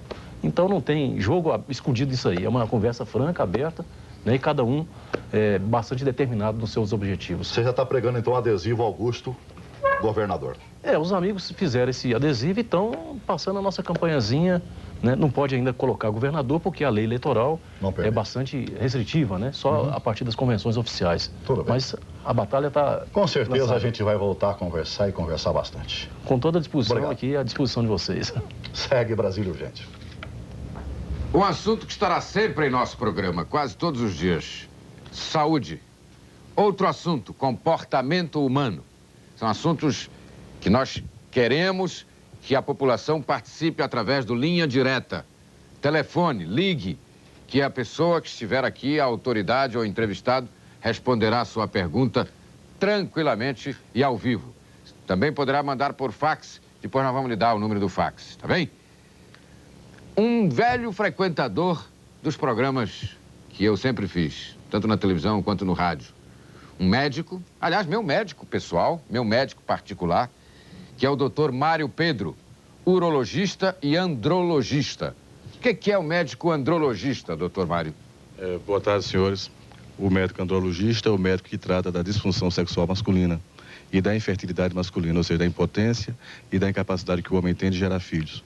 Tanta gente querendo fazer pergunta para o senhor hoje, doutor Mário. Se você que estiver em casa quiser formular alguma pergunta ao doutor Mário Pedro, ligue para o nosso Linha Direta. Disfunção sexual masculina. Quais as mais importantes? A impotência, né? A impotência. A impotência é o grande assombro masculino, né? Depois vem a ejaculação precoce, os distúrbios de ejaculação retardada, homens que não conseguem ejacular. Mas isso é bom, doutor. Não, que demora não é bom não, não é bom não. Tudo é bom na medida certa.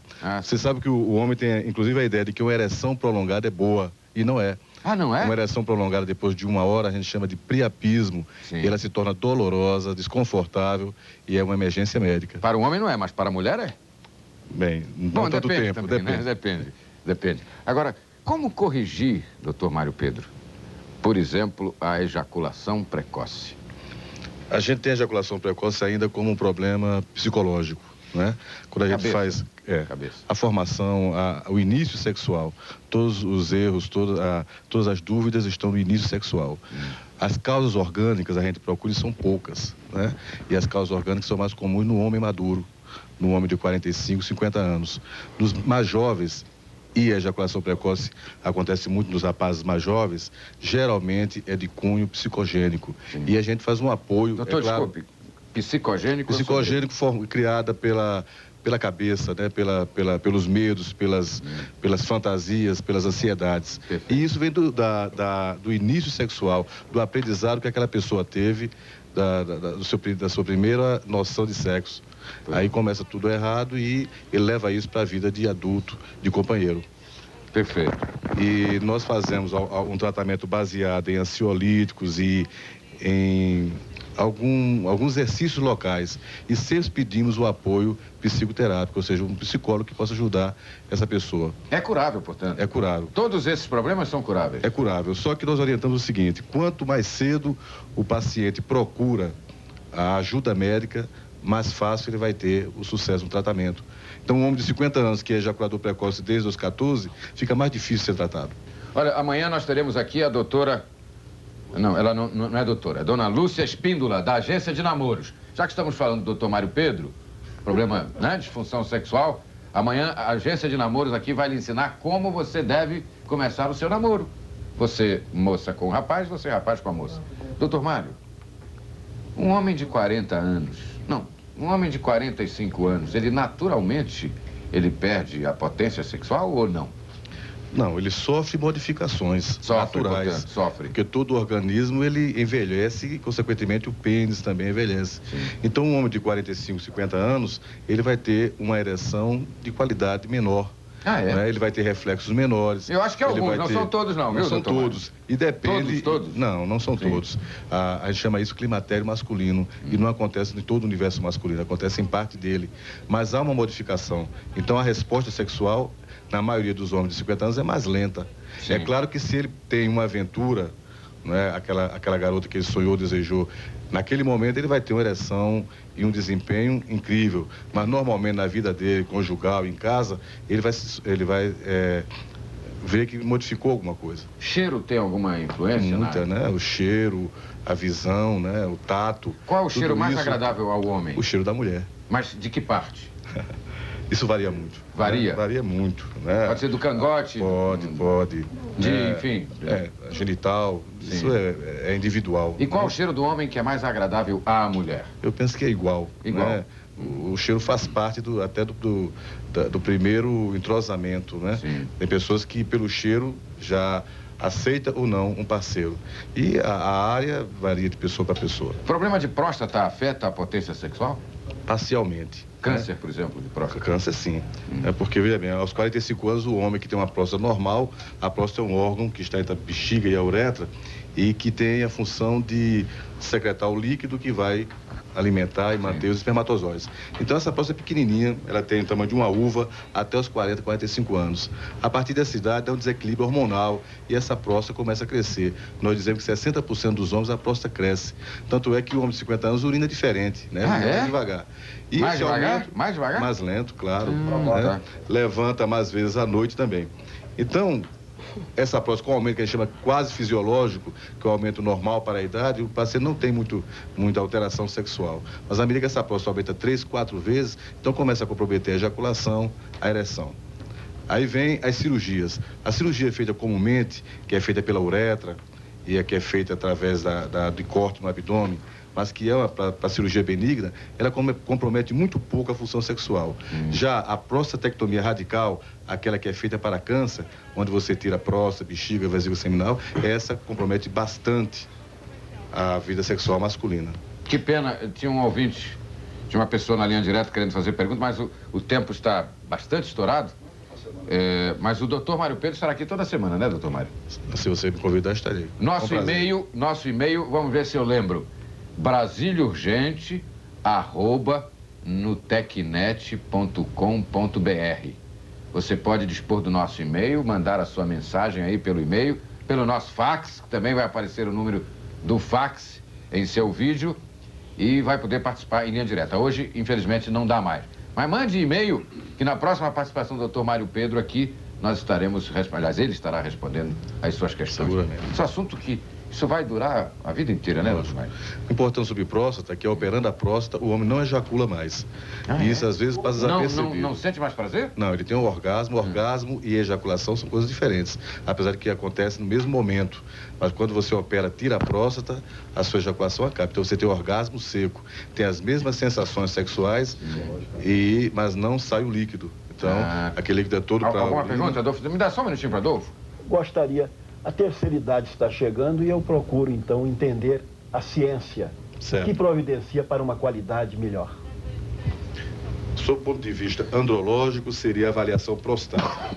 né? O homem, a partir dos 45 anos, com sintoma ou sem sintoma, ele deve procurar fazer o seu exame de próstata. O exame de próstata consiste de um toque, que os homens têm aversão, têm constrangimento, mas que é necessário, uma ecografia e um exame de sangue chamado PSA. Dessa forma, se houver um câncer, a gente vai detectar muito precocemente e a cirurgia é curativa. Agradecemos a presença do doutor Mário Pedro hoje. Obrigado. E semana que vem ele estará conosco. Hoje é o quê? Quarta? Toda quarta-feira? Quarta-feira, pode tá ser. Bom? Toda Tá quarta-feira? bem, tá bem. E, inclusive, terá um tempo maior para poder responder suas questões todas. Segue Brasília Urgente.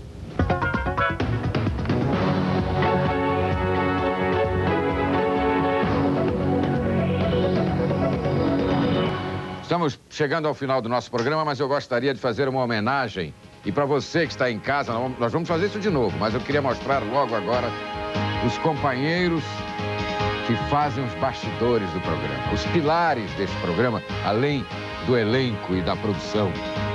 Produção Lúcia Elizabeth, produção Soraya do Carmo, produção Francisca Rocha, produção Zezé.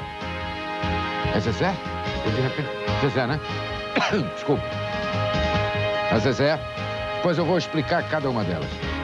O Agassiz, gerente de operações da Rede Bandeirantes. Um câmera vai mostrar o outro.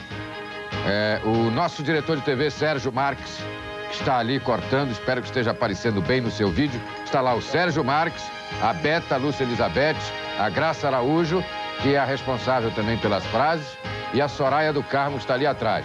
Essa é a equipe que comanda o programa no ar. Temos aqui o nosso operador de áudio, responsável pela trilha sonora do nosso programa. Todas as músicas estão aparecendo aí, que é o Dernal Amaro, o Carneirinho, sonoplasta, dos melhores em nossa cidade. Das equipes Bandeirantes de categoria internacional. Os nossos câmeras, o Herbert Queiroz. É Herbert ou Weber? Herbert, né? Herbert Queiroz está aparecendo no seu vídeo. O mexicano, o Herbert Gonçalves, eles combinaram, são os dois Herberts, que nós conhecemos como mexicano, está aí filmando, não é? O Ronaldo, que é o Guardabelo, eu não sei por que chama o Ronaldo Guardabelo, eu acho que ele é parecido com o Guardabelo, mas mostra o rosto do Ronaldo, né? O nosso iluminador, é iluminador? Não, você não é iluminador. Cadê o iluminador? O Elcio Patrocínio, está escondido ali. Ele está escondido atrás das cortinas, né? O companheiro, você é quem? Você? Assistente do estúdio, mas o seu nome? João Batista, o Batista que não está aqui na minha lista. Gente, o pessoal da externa, do nosso link, o Gilberto Paulo, o Leonardo, o Júlio Rodrigues, né? A supervisão da Lúcia Santos, a direção do Marcelo Meira, direção geral e direção comercial do Stephanie Papai. Estamos terminando o nosso programa hoje, mostrando toda a equipe, agradecendo muito a sua audiência e amanhã já estaremos com o programa em formato normal, com a sua audiência, com a sua ajuda, a sua participação. Tem? Ainda tem? Então, cada um fala rapidinho alguma coisa aí. Gostaria de agradecer ao Delci, do Delci Coifer, que é o responsável pelo visual da equipe, né? Maquiagem, cabelo, né? Muito obrigada a essa equipe maravilhosa do Delci Coifer, dali do Clube do Congresso. E amanhã teremos uma bichinha aqui. Uma bichinha. Hélio Nogueira tá morrendo de felicidade, porque é Lela. É o Lela? Eu quero agradecer, Álvaro. O que é esse maluco que tá aparecendo Não é, aqui? meu Deus. Ai, eu tô muito feliz que o Brasil, gente, eu era pequenininha, eu assisti no quarto do meu pai. Agora estou aqui ao vivo no Brasília, gente. Gente, que lindo, Brasília. Olha que equipe maravilhosa. Olha, lindo. Não, pro meu lado não. Não. Ué. Ai, o Hélio... Depois. Agora não, tem que ser escondido. Então, gente, eu tô muito feliz de estar aqui no Brasília Urgente. E amanhã vai ser muito melhor. Porque, olha, vai ser lindo, gente, cada vez melhor Brasília Urgente. Esse é o Pingolingo, personagem que nós estamos criando agora para o seu entretenimento e para o seu humor. Alguém mais? É isso aí, eu queria só... gostei quando você abriu o programa e disse assim, olha, esse cenário todo aqui foi o Ney Garcês que Sabia fez. que você ia falar, Olha, sabia. Claro, você perguntou. As entrevistas que vocês fizeram. Mas falou da marca, e esta marca eu criei, me orgulho disto, e com o maior prazer eu vou participar, estou participando dessa equipe e agradeço a Brasília, especialmente a você. Adolfo Lopes. A virtude não é uma voz que fala, mas um poder que irradia. Está aí Álvaro Costa, 11 anos depois, irradiando esse poder. Que Deus abençoe a você e a todos nós. Brasília, para frente e urgente. Celso de Marco. Passa lá o microfone, Celso. Nós estamos agora descontraídamente terminando. Vai ser rádio, realmente. Não, eu só quero dizer o seguinte, meu coração está balançando de alegria, feliz da vida de estar de volta, feliz da vida por permanecer ao lado dos meus amigos. Beleza. Feliz da vida, mas feliz. Como eu disse no princípio, mais do que feliz, eu estou realmente bem-aventurado. Está arregaçado. Hélio Nogueira. Hélio Nogueira, mensagem. Você comprou pela Colmeia, pela Economiza, não comprou? Tem uma bronca enorme amanhã no Defesa do Consumidor, em cima da LARC. Muito obrigado, minha gente. Contem conosco, assim como nós contamos com vocês. Participem, usem o nosso programa. Qualquer problema que você tenha em casa, com o vizinho, se estiver precisando de alguma coisa, desde que seja procedente, procure a nossa produção.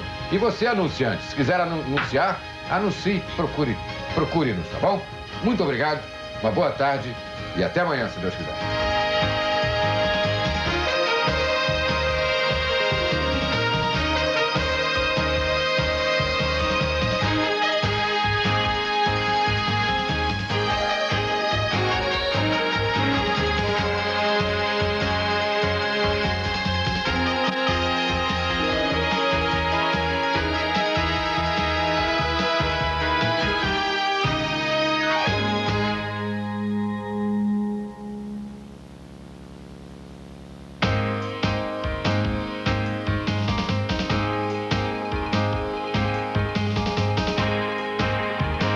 Brasília Urgente.